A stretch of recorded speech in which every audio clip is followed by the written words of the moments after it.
the tragic story of a Soviet family who raised pet lions at home. The Berberev family from Baku of Azerbaijan became famous throughout the Soviet Union in the 1970s, holding 2 pet lions inside their small apartment. The first, named King I, starred in a film in Moscow in 1973, but attacked a passerby and was shot and killed by a police officer. The new lion, King I, was less obedient and more aggressive than his predecessor, especially after the death of the head of the family Lev Berberev in 1978. In 1980, King Il killed Berberev's 14-year-old son and was shot by the police. This is the tragic story of Berberev's family and their pet lions. In the summer of 1970, Nina and Eva were at a zoo and saw a pitiful gray rolled-up ball in one of the enclosures. With the permission of the zoo's director, the family brought the sick lion to their apartment and named him the King. Neighbor Alexander Krivenko complained in the early 1970s, "I would return home from work but couldn't get any peace and quiet.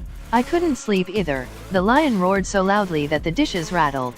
During the filming of Unbelievable Adventures of the Italians, the Berberevs were placed in a school building as a temporary residence. Every morning, Leningrad, today St.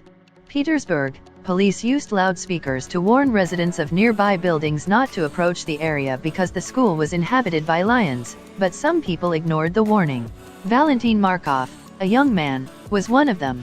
When the king's trainer went out for a few minutes, Markov appeared in front of the window of the school building's gym and began jumping to attract the lion's attention.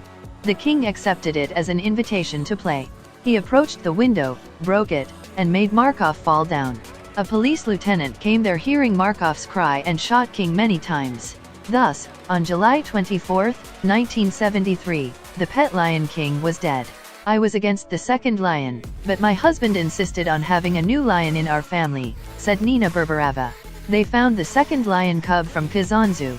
The family named the new member of the family King Il. He was healthy and a good-looking lion. However, tragedies kept coming. In 1978, Lev Berberev died of a heart attack.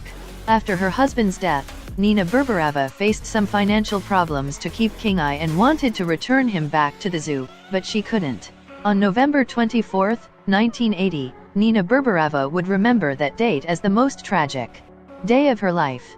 In the afternoon, when she came home from work, she found King II behaving strangely because of a weird smell coming from the outside.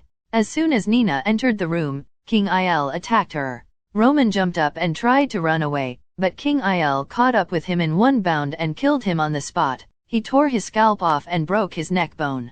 "I lost consciousness. I only woke up when the shots rang out." The police, who had been called by the neighbors, climbed onto the roof from all directions and started shooting, Nina recalled. Nina Petrovna learned about the death of her son only after she was discharged from the hospital. The shocking news knocked the woman down again. She spent another 3 months in the hospital. If you like this video, make sure you subscribe to my channel.